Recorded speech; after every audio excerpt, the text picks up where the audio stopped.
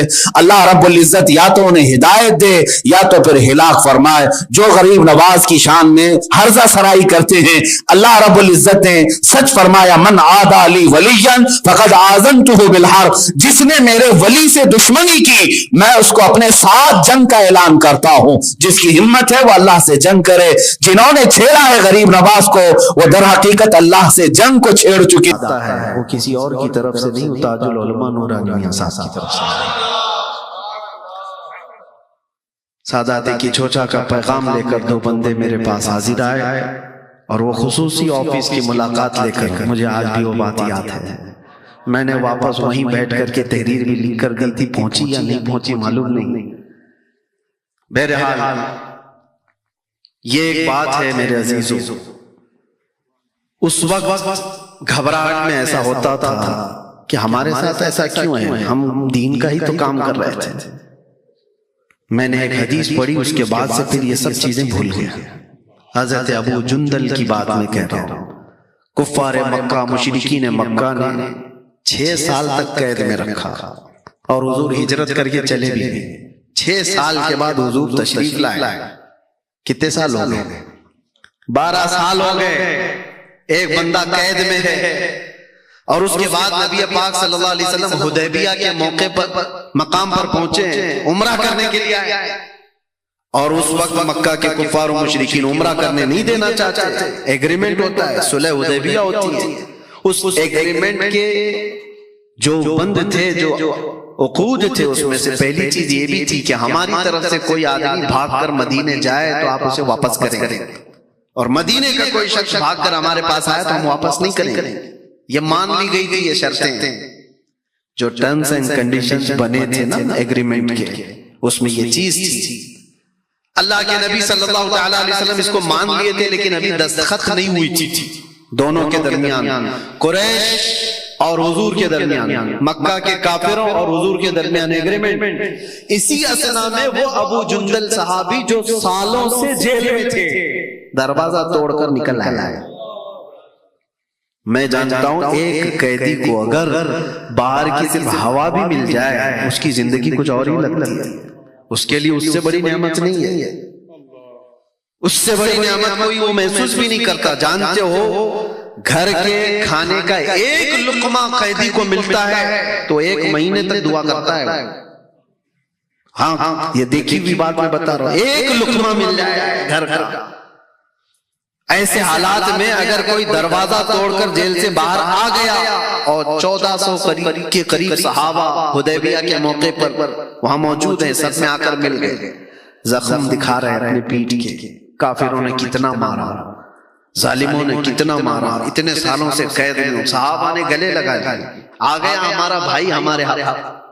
سوچو اپنا بندہ جب کوئی اپنے پاس آ جائے اور قیدی بھی چھوٹ کر کے اپنوں میں چلے جائے تو دنیا الگ ہو جاتی ہے، لیکن کافروں کو جیسی پتہ چلا، کافروں کو پتہ چلا کہ ہمارا ایک قیدی چھوٹ کر کے گیا ہے مسلمانوں کے پاس، تو آئے حضور صلی اللہ علیہ وسلم کے پاس کہنے لگے کہ ہمارا اور آپ کا جو ایگریمنٹ ہوا ہے، ہمارا کوئی بندہ بھاگ کر آپ کے پاس جائے گا تو آپ اس کو واپس کریں گے، تو اس ایگریمنٹ کے بیس پر آپ ہمارے قیدی کو واپس کیجیے، جو چھوٹ کر کے ہمارے پاس سے گیا ہے اس کو واپس کیجیے۔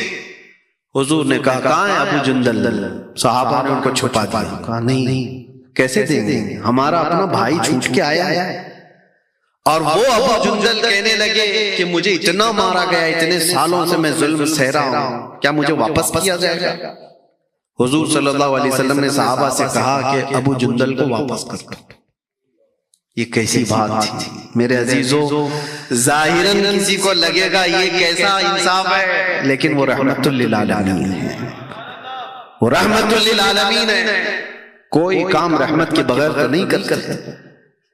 تو ابو جندل جب بلائے گئے تو وہ رونے لگے، صحابہ کو دکھا دکھا کر کے مجھے واپس کیا جائے گا۔ صحابہ نے آ کر کے ریکویسٹ کی، یا رسول اللہ صلی اللہ علیہ وسلم ابھی سائن نہیں ہوئی ہے ایگریمنٹ میں، یہ اس سے پہلے کی بات ہے، سائن کے بعد ایگریمنٹ پہ عمل کیا جائے گا، ابھی تو ہم ان کو نہیں بھیجتے۔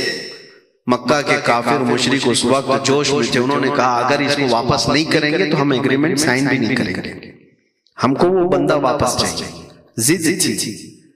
اللہ کے رسول صلی اللہ تعالی علیہ وسلم نے فرمایا کہ ابو جندل کو واپس بھیج دو۔ صحابہ نے ہو سکتا ہے اپنے دل پر پتھر رکھ کر کے اس چیز کو، حالات کو دیکھ کر کے محسوس کیا ہو، ابو جندل کو واپس کر دیا گیا۔ میں یہ سوچتا تھا کسی بندے کو 12 سال کے بعد حضور واپس کہیں جیل میں چلے جاؤ، واپس چلے جاؤ قید میں، ایسا کیا ہو سکتا ہے؟ اس برداشت کی طاقت کتنی ہونی چاہیے اس بندے کے اندر، کتنا سہنے کی طاقت ہونی چاہیے۔ پھر میں نے محسوس کیا کہ حضور پاک صلی اللہ تعالی علیہ وسلم نے ان کو جو واپس کیا وہ کس لیے؟ چاہتے تو اس کو رکھ لیتے، ان کے لیے جنگ بھی ہو سکتی تھی، نہیں میرے عزیزو، بات یہ تھی کہ ان سزاؤں کو سہنے کے بعد پھر اگر اور اسٹرگل کرنے کی ہمت ہے اور طاقت ہے تو یہی تمہارا ایمان ہے۔ اور یہاں بات جیل کی اور سزا کی نہیں تھی۔ اللہ کے نبی صلی اللہ علیہ وسلم نے فرمایا لا یؤمن احدکم حتی یکون ہواہ تبعا لما جئت بہ، اس وقت تک تم میں سے کوئی مومن نہیں ہو سکتا جب تک کہ اپنی خواہشات کو میری مرضی کے مطابق نہ کرنا۔ جب تک رسول اللہ صلی اللہ علیہ وسلم کی مرضی کے مطابق تمہاری زندگی نہیں بنتی، اس وقت تک تم پورے مومن نہیں کہلائے جا سکتے۔ ہو سکتا ہے تمہاری مرضی ہو آزاد جینے کی، میرے مصطفیٰ کی مرضی ہے کہ تو قید میں جیے، قید کو اگر پسند کر لیا تو تو مومن کامل۔ اپنے آرام کو، اپنے کمفرٹ زون کو قربان کیا اگر حضور کی مرضی کے لیے، تو یہ ایمان ہے۔ اور اس کے بغیر میرے عزیزوں کو ایمان نہیں ہے۔ اسی کو میں کہہ رہا تھا، زندگی کا پورا دار و مدار اس بات پر ہے، وہ جو نہ تھے تو کچھ نہ تھا، اور وہ جو نہ ہو تو ہماری زندگی کا ہر فیصلہ جب بھی آئے حضور پاک صلی اللہ تعالیٰ علیہ وسلم کی ذات پاک کو اس پہ ملحوظ رکھو۔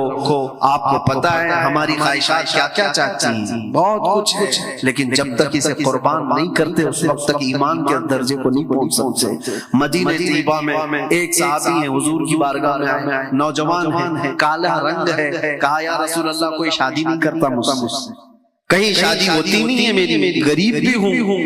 نبی پاک صلی اللہ تعالیٰ علیہ وسلم جب دریائے رحمت جوش میں آئے، وہ جسے جو چاہے عطا کرے، جیسا چاہے عطا کرے۔ حضور صلی اللہ تعالیٰ علیہ وسلم نے فرمایا میں تیری شادی کرواتا ہوں، میں کرواتا ہوں۔ کہا کہ میرے ایک انصار صحابی، جاؤ ان کے گھر، ان کی بیٹی بڑی خوبصورت ہے، کہنا کہ میں نے تمہیں پیغام بھیجا ہے تمہارے نکاح کا۔ ایک ہی بیٹی ہے ایک انصار صحابی، اور وہ بھی مدینے کی خوبصورت، اور یہ ہے کالے رنگ کے جن کو کوئی رشتہ دیتا نہیں تھا۔ یہ نوجوان گئے، شوہر بیوی بیٹھے ہوئے ہیں، ماں باپ لڑکی کے، جا کر کے کہا مجھے اللہ کے نبی نے بھیجا ہے۔ کہا کس نے؟ کہا آپ کی بیٹی کا رشتہ لے کے آیا۔ شکل دیکھی اوپر سے نیچے، کہاں ان کی بیٹی اور کہاں یہ نوجوان۔ تھوڑی دیر کے لیے انہوں نے، حالانکہ وہ صحابی، تھوڑی دیر کے لیے انہوں نے کہا ٹھیک ہے ہم اللہ کے رسول صلی اللہ علیہ وسلم سے آ کر کے بات کر لیں گے، آپ جاؤ۔ ان کے لیے کوئی نئی بات نہیں تھی، کیونکہ ہر دن تو ریجیکٹ کہیں نہ کہیں سے ہو ہی جاتا تھا۔ کہا یہ بھی ویسی ہے۔ وہ تو نکل کر کے گئے، اندر جو لڑکی تھی وہ سن رہی تھی یہ کنورسیشن۔ آئی، کہا اپنے باپ سے ابا کون آیا تھا؟ کہا ایک نوجوان آیا تھا۔ کیا لے کر آیا؟ کہا تیرے شادی کا پیغام لے کر آیا۔ آپ نے کیا کہا؟ کہا اس کی شکل تو ہم نے دیکھی، ہم نے سوچا حضور صلی اللہ علیہ وسلم سے جا کر کے بات کریں گے۔ میرے عزیزوں مدینے کی لڑکی ہے، مدینے کی نوجوان خاتون ہے، اپنے باپ سے کہتی ابا آپ نے صرف اس کی شکل کو دیکھا، بھیجنے والے کی شکل کو نہیں دیکھا، آمنہ کے لال کو نہیں دیکھا، کس نے بھیجا تھا؟ بابا اسی وقت جھاگ گئے، کہا کہ بیٹی نے کہا، ورنہ تو بیٹیاں پہلے ہی سے منہ مسود لیتے، ابا کس سے کر رہے ہو؟ وہ مدینے کی شہزادی تھی۔ کہا ساحری شکل و صورت آپ نے کیوں دیکھا؟ یہ دیکھا ہوتا کہ اللہ کے نبی نے بھیجا ہے۔ اپنی خواہشات کو قربان کرنا اس کو کہتے ہیں ایمان۔ اور وہ گئے، حضور کو ابھی سنا ہی رہے تھے وہ نوجوان کہ ریجیکٹ ہو گیا ہے۔ گیا تھا ان کی لڑکی پوچھنے کے لیے، ان کے ہاؤ بھاؤ سے تو لگ رہا ہے کہ وہ دینے والے نہیں ہیں، یا پھر آپ سے بات کرنے کے لیے انہوں نے ٹال دیا ہے۔ ابھی یہ بات چل رہی تھی، لڑکی کے ماں باپ دونوں دوڑتے دوڑتے آئے بارگاہ مصطفیٰ صلی اللہ علیہ وسلم، عرض کیا یا رسول اللہ ابھی وہ امی فدا خطا ہو گئی ہماری، ہم تاخیر سے جواب دے رہے ہیں، ہم بھی راضی، ہماری بیٹی بھی راضی ہے۔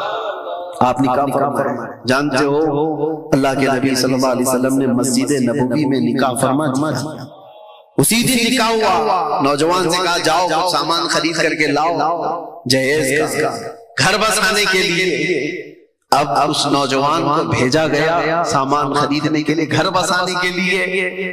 اسی وقت جنگ کا اعلان ہوا تھا، تبل بج گئے کہ اچانک مشرکین نے حملہ کیا ہے مدینے میں، سب صحابہ نکل رہے ہیں۔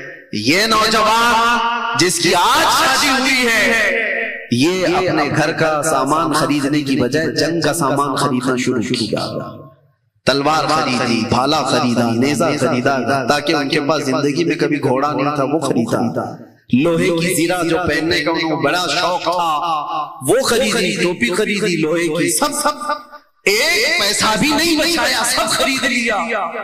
کوئی ان سے کہتا کہ آج جنگ ہو رہی ہے، تھوڑا سا جنگ کا سامان خرید لیتے اور باقی شادی کے لیے رکھ لیتے، نہیں، یہ وہ لوگ ہیں جن کے لیے قرآن کہتا ہے من المؤمنین رجال صدقوا ما عاهدوا اللہ علیہ، یہ وہ لوگ ہیں سارا سامان جنگ کا خریدا، میدان جنگ میں پہنچ بھی گئے، جنگ چل رہی ہے گھمسان کی، اللہ کے رسول صلی اللہ علیہ وسلم دور بیٹھے منظر دیکھ رہے تھے، اپنے کچھ صحابہ کو بلایا اور کہا کہ ایک نوجوان بڑی بہادری سے لڑتا ہوا نظر آ رہا ہے، کون ہے یہ؟ صحابہ اس کے پیچھے لگ گئے، دیکھ کر کہا کہ یا رسول اللہ یہ مدینے کا نہیں لگتا، ہم میں سے تو کوئی ہے نہیں، ہم اس کو نہیں پہچانتے، کوئی اور ہوگا۔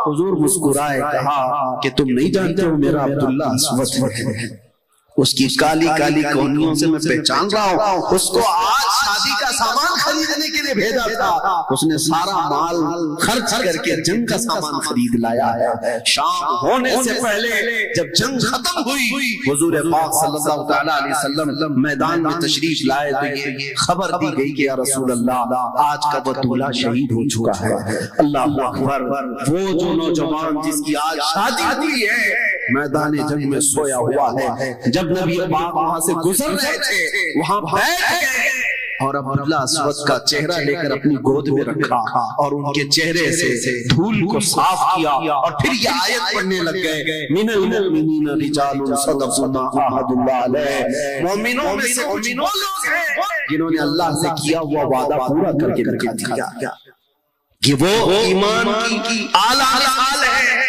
اپنی زندگی کچھ نہیں ہے، حضور کی وفا سب کچھ، اس پر سب کو آپ آدھارت رکھو۔ ایک صحابی انس بن نزیر، ہمارے سارے رشتے میرے عزیزوں، ایک بات یاد رکھنا، میں نے جملہ شروع کیا تھا کہاں سے، وہ جو نہ ہو تو، سارے رشتوں میں اس بات کو یاد رکھنا، وہ جو نہ ہو تو وہ ماں بھی کچھ نہیں لگتی، باپ بھی کچھ نہیں لگتا، بیٹا بھی کچھ نہیں لگتا، اگر رشتہ حضور سے نہ ہو، اگر حضور پاک صلی اللہ تعالی علیہ وسلم کی نسبت سلامت نہیں تو پھر کوئی رشتہ ہی نہیں ہے۔ انس بن نزیر ایک جوان صحابی اور حضور پاک صلی اللہ تعالی علیہ وسلم کے رازدار صحابی، حضور اپنے راز شیئر کرتے تھے، سیکریٹ باتیں حضور پاک صلی اللہ علیہ وسلم، جنگوں کی تدبیریں ان سے بات کرتے تھے، لیکن ہوتا ہے جوانی میں انس بن نزیر کو بہت زیادہ عشق تھا ان کی بیوی سے، ہاں ان کی شادی ہوئی تھی اور بیوی سے عشق کرتے تھے، بہت محبت کرتے تھے، بہت زیادہ محبت رکھتے تھے۔ ایک دن ان کے گھر میں حضور قیام کر رہے، مکہ سے ایک قاصد آیا، کچھ پیغام لے کر کے آیا، جنگ کی تیاری چل رہی ہے، مکہ والے فلاں فلاں پلاننگ کر رہے ہیں، ایک خط تھا، ایک لیٹر تھا جو حضور صلی اللہ تعالی علیہ وسلم کو مکہ کے قاصد نے لا کر دیا۔ حضور نے حضرت انس بن نزیر سے کہا پڑھو، پڑھ کے سنایا اور حضور نے کہا یہ میرا اور تیرا راز ہے، کسی کو معلوم نہیں ہونا چاہیے، بند کر دو، اس کے باہر یہ خبر نہیں جانی چاہیے۔ کہا یا رسول اللہ صلی اللہ علیہ وسلم آپ کی عزت کی سلامتی، آپ کے راز کی سلامتی میری جان سے بڑھ کر کے۔ حضور تشریف لے گئے، جب رسول پاک چلے گئے بیوی اندر سے آتی ہے، کہتی ہے انس، اللہ کے رسول صلی اللہ تعالی علیہ وسلم گھر میں آئے تھے، کیا بات چل رہی تھی؟ تو انس بن نزیر نے کہا بات جو بھی چل رہی تھی وہ میں بتا نہیں سکتا، میرا اور رسول اللہ کا مسئلہ۔ بیوی نے کہا تم مجھ سے اتنا عشق کرتے ہو، اتنی محبت کرتے ہو، کیا مجھے شیئر نہیں کر سکتے؟ کہا نہیں، اس میں کوئی شیئر نہیں، یہ حضور پاک صلی اللہ تعالی علیہ وسلم کی بات ہے۔ تو بیوی نے ہنس کر کے کہا نہیں بتاؤ تو نہیں بتاؤ، میں نے سن لیا ہے پوری بات، دیوار کے پیچھے سے میں نے سن لیا ہے، مکہ کا قاصد آیا ہے، جنگ کی پلاننگ اس میں لکھی ہوئی ہے، لیٹر آپ نے پڑھ کے سنا ہے، میں سن لیا۔ اتنا سننا تھا، انس بن نزیر کھڑے ہو گئے اور سیدھے اپنی بیوی کا گلا پکڑ لیا، سیدھے گلا پکڑ لیا، کہا اس وقت تک نہیں چھوڑوں گا جب تک میرے مصطفیٰ نہ کہتے۔ گلا پکڑ کر گردن پکڑ کر لے کے چلے حضور پاک صلی اللہ علیہ وسلم کے پاس۔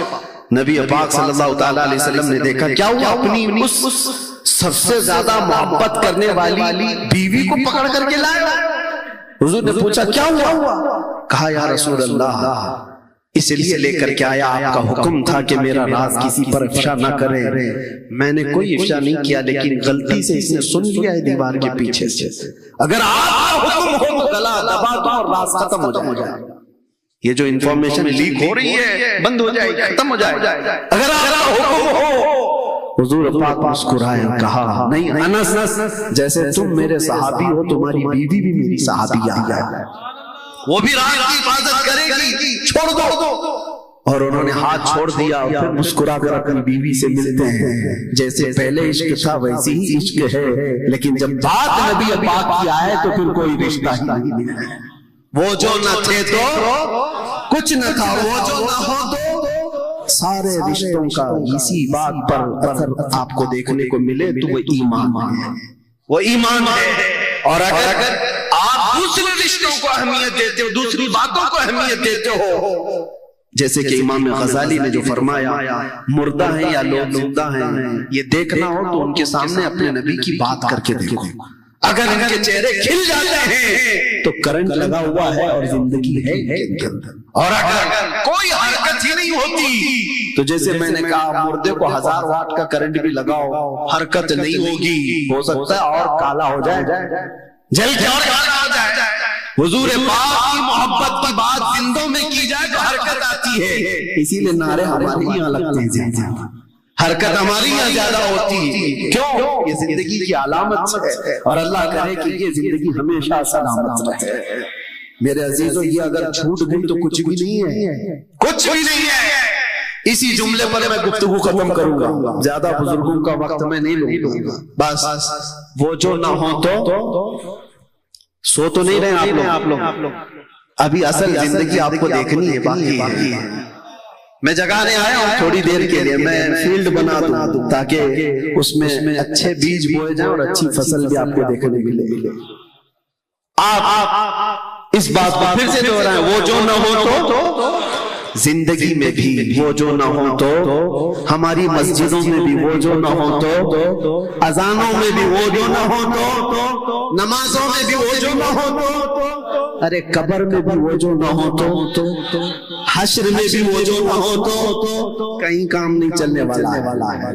وہ جو نہ ہو تو کچھ نہ ہو. قبر میں بھی یہی حال ہے. اسی لیے سیدنا عمر ابن خطاب حضور کے ساتھ بیٹھے ہیں. رسول پاک صلی اللہ تعالی علیہ وسلم قبر کے حالات بتا رہے ہیں کہ جب مردے کو دفن کر دیا جائے گا، فرماتے میرے آقا یاتیانی ملکانی عینانی ازرقانی، 2 فرشتے آئیں گے ایسے جن کی نیلی آنکھیں ہوں گے، کالا چہرہ ہوگا، جھنجھوڑ کر اٹھائیں گے، پوچھیں گے تیرا رب کون ہے، تیرا دین کیا ہے. یہ سوالات اس کے لیے اتنے سخت ہو جائیں گے کہ بہت سارے لوگ جواب جلدی دے نہیں پائیں گے. یہ قبر کے حالات حضور بیان کر رہے تھے. توجہ حضرت عمر سے حضور نے پوچھا، عمر تمہاری قبر میں جب یہ فرشتے آئے تب کیا کہو گے؟ توجہ ہے، تمہاری قبر میں جب فرشتے آئیں گے تب کیا کہو گے؟ وہ فرشتے ایسے نہیں ہیں کہ رشوت لے کر کسی کو چھوڑ دیں یا کسی کا کوئی تعلق بتا کر کے وہ چھوڑ دیں گے، وہ اپنی ڈیوٹی پوری کر رہے ہوں. فرشتوں کا درد تو رہے گا ہی سب. عمر تم کیا جواب دو گے؟ تو حضرت عمر نے کیا کہا جانتے ہو؟ حضرت عمر حضور سے پوچھتے ہیں یا رسول اللہ صلی اللہ علیہ وسلم، پہلے آپ مجھے یہ بتا دیں آج جو میں آپ سے محبت کرتا ہوں کیا یہ محبت مرنے کے بعد قبر میں بھی باقی رہے گی؟ حضور نے فرمایا دنیا والوں کی محبت ختم ہو جائے گی، مجھ سے جو محبت کرتا ہے وہ حشر تک باقی رہے گی، قبر میں بھی باقی رہے گی، حشر میں بھی باقی رہے گی. تب حضرت عمر فاروق جھومنے لگ گئے اور کہا یا رسول اللہ اگر یہ محبت باقی رہے گی تو قبر میں جو بھی ہوگا میں نپٹ لوں گا، جو بھی ہوگا میں نپٹ لوں گا. کیوں یا رسول اللہ؟ صحابہ کا یہ نعرہ تھا کل مصیبت بعدک جلل یا رسول اللہ، اے اللہ کے رسول اگر آپ ہمارے ساتھ ہیں تو پھر ہر مصیبت چھوٹی ہے، ہر مصیبت ہلکی ہے. آپ اندازہ کرو یہ دولت اگر تمہارے ساتھ ہے تو یہاں پر بھی آرام سے جی پاؤ، قبر میں بھی جی پاؤ، قبر میں بھی سکون سے رہ پاؤ، اور حشر کی بات تو حشر کی ہے، عرش حق ہے مسند رفعت رسول اللہ کی، دیکھنی ہے حشر میں عزت رسول اللہ کی۔ آپ اللہ کے نبی صلی اللہ تعالیٰ علیہ وسلم سے بے حد محبت کرتے ہیں، دنیا میں جب محبت کرتے تھے تو اسی لیے قیامت کے دن بھی بے فکر وہ رہے گا بندہ۔ یہ ایک بات یہ بھی بتا دوں، وہ جو نہ ہو تو سمجھ میں آ رہی ہے بات، وہ جو نہ ہو تو آپ کو پتہ ہے قبر میں جو سوالات ہوتے ہیں، یہاں تو مجھے آج پہلی بار یہ اتفاق ہے، نقطہ دان نقطہ رساں ایسے خطیب کے سامنے، جہاں پتہ نہیں ہماری آنکھیں کھولنے سے پہلے ان کی زبان بہت کھلی ہوئی تھی، زندگی میں ہماری آنکھیں بھی نہیں کھلی تھی جب آپ کی زبان کھلی ہوئی تھی، اور پوری امت کو بیدار کر رہے، جگا رہے تھے۔ میں چھوٹی سی بات آپ کے سامنے عرض کر رہا ہوں، قبر میں 3 سوالات ہوتے ہیں، پتہ ہے آپ کو، اور یہ آلریڈی لیک ہے، صاحب پتا ہے کسی کو۔ کوئی امتحان ایسا بھی ہوتا ہے جس کے کوشچن پہلے سے لیک ہو گئے، پہلے سے لیک ہے، اس کے باوجود بھی لوگوں کو پریشانی ہو سکتی ہے وہاں، تو یہ مت سمجھنا کہ رٹا مار کے جاؤں گا قبر میں جلدی بول لوں گا۔ بہت سارے تو وہ ہوں گے، قرآن میں رب تبارک و تعالیٰ نے ارشاد فرمایا نسوا اللہ فانساہم انفسہم، جو لوگ اللہ کو بھول گئے تھے اللہ ان کو اپنا آپ بھی بھلا دے گا، وہ اپنے آپ نہیں پہچان پائیں گے میں کون ہوں، اپنا نام بھی بھول جائیں گے لوگ، جو لوگ اللہ کو بھولے ہوئے تھے۔ سوالات کیا ہیں پتا ہے نا؟ من ربک، تمہارا رب، جواب دے سکتے ہیں تمہارا رب کون؟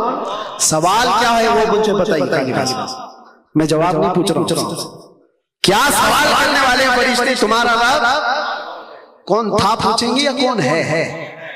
پھر سے بولیے، تمہارا رب، ہاں قبر میں یہی پوچھیں گے تمہارا رب کون ہے۔ اور دوسرا سوال ہے ما دینک، تمہارا دین کیا، یہ نہیں پوچھتے تمہارا دین کیا تھا، کیا پوچھا جا رہا ہے تمہارا رب کون ہے اور تمہارا دین کیا ہے۔ یہ 2 سوال تو ٹھیک ہے، قبر میں ہر ایک سے ہی پوچھا جا رہا ہے۔ تیسرا سوال ڈیفرنٹ، ما کنت تقول فی حق ھذا الرجل، حضور کو دکھا کر کے پوچھیں گے ان کے بارے میں کیا کہتا تھا، یہ نہیں اب کیا کہتا ہے۔ ارے پہلے جیسے 2 سوالات تھے، تیرا رب کون ہے، تیرا دین کیا ہے، اور یہ کون ہے، اتنا ہی پوچھ لیتا، فرشتے اتنا پوچھ لیتے حضور کو دکھا کر یہ کون ہے۔ ارے وہاں اچھے بڑے بڑے رمضان بھی مان لیں گے وہ جنجل کو دیکھ کر، لیکن فرشتوں کو اس سے مطلب نہیں، آپ کیا کہتا ہے اس سے مطلب نہیں ہے، یہ بتا پہلے کیا کہتا تھا، زندگی میں کیا کہتا تھا وہ مطلب ہے۔ اسی لیے حضور پاک صلی اللہ تعالیٰ علیہ وسلم کو دیکھ کر اس وقت سب کو پہچان لیں گے یہ کون ہے، لیکن فرشتوں کو اس جواب سے مطلب نہیں۔ اگر اس وقت فرشتے یہ پوچھتے یہ کون ہے تو جواب دیتا یہ اللہ کے رسول ہیں، نہیں، فرشتے کہتے بتا تو دنیا میں کیا کہتا تھا ان کے بارے میں۔ یہی سوال ہے جو ہماری پوری سنیت کو کھڑا کیا ہوا ہے۔ عاشق رسول کر کہے گا اے فرشتوں یہ کون ہے تم پوچھ رہے ہو، یا یہ پوچھ رہے ہو ان کے بارے میں کیا کہتا تھا، تو میں تو یہ کہتا تھا سرور کہو کہ مالک و مولا کہو تجھے، باغ خلیل کا گل زیبا کہو تجھے، اللہ رے تیرے جسم منور کی تابشیں، اے جانے جامے جانے تجلا کہو تجھے، تیرے تو وصف تناہی سے ہیں بری، حیران ہوں میرے شاہ میں کیا کیا کہو تجھے، لیکن رضان خانے سخنی سے کر دیا، خالق کا بندہ خلق کا آقا کہوں تجھے۔ فرشتوں مجھ سے پوچھتے ہو میں دنیا میں کیا کہتا تھا، تو میں یہ کہتا تھا سب سے اعلیٰ و اولیٰ ہمارا نبی، سب سے بالا و بالا، بجھ گئی جس کے آگے سبھی مشعلیں، شمع وہ لے کر آیا ہمارا نبی۔ فرشتوں میں یہ کہتا تھا حضور کے بارے میں خلق سے اولیاء، اولیاء سے رسل، اور رسولوں سے ہمارا نبی، ملک کونین میں انبیاء تاجدار، تاجداروں کا آقا ہمارا نبی۔ نبی جس کے تلووں کا دھون ہے حیات ہے وہ جانے مسیحا ہمارا نبی. اے فرشتوں دنیا میں میں یہ کہتا تھا کون دیتا ہے دینے کو منہ چاہیے دینے والا ہے سچا ہمارا. دنیا میں یہ کہتا تھا اے فرشتوں میں دنیا میں یہ کہتا تھا جس طرح اٹھ گئی دم میں دم آ گیا اس نگاہ عنایت پہ لاکھوں سلام. میں دنیا میں ان کے بارے میں یہ کہتا تھا ہاتھ جسم تو تھا غنی کر دیا مجھے بہرے سماحت پہ لاکھوں سلام. میں دنیا میں ان کے بارے میں یہ کہتا تھا جس کے ماتھے شفاعت کا صحرا رہا اس جبین سعادت پہ لاکھوں سلام.